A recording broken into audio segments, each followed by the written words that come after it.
Nice to meet you, my brother. Pleasure. Congratulations on what I think is a tremendous film. Thank you. Especially how you shot it. Firstly, I see you do a lot of biopics generally, because looking at your IMBD, that is your power. Is that your direction as a director? And where you do think they found me. The biopics found me. They found you. I never set out to be a biopic director. It just so happened to be the subject matters that drew me to the films that I want to make. You know, King Richard was about two of the greatest tennis players of all time, and their road to getting there. And I thought that was an important story to tell for the community. Especially taking it from that direction as well. Exactly. And this, obviously, Bob, the icon, the legend, unbelievable story from where he came from to where he left us. It was tremendous. It's the story. The stories are what lead me to the type of films that I want to make. You know, I never set out to do biopics. It was just movies about, you know, great people who had great stories, and this is no different. Amazing.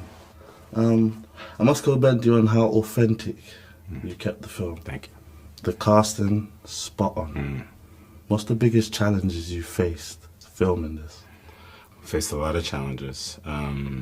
Every film poses its own. Obviously, we shot in different countries. You know, just how vast, spread out we were, how big the crews were, shooting a period piece. But we had tremendous crews, we had tremendous support, obviously that of the family, that of the studio, the resources to make something.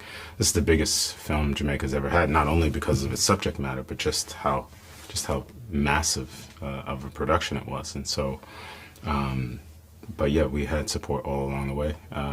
You know, it was my second time filming in Jamaica, so it was great to kind of be reunited. Yeah, you know, at the Top Boy, so it was cool. They were like, respect, man. There was a thing that I came back to a place. People respect that. They respect that you know, you're not just there to use the place. You're there to be part of the place, to listen. I find that that's my job as a director, is to listen. This is their movie. So if a note came from the Grip Trucks or from Crafty Table, people are willing to tell you, hey, you know, Bob would do this. Or Bob, okay, cool. Take that note, put it in the movie. That's how we made this film, truly. Fantastic. Okay, I like the film, the fact it was based on a moment in time instead of condensing the whole life in it. Was this intentional?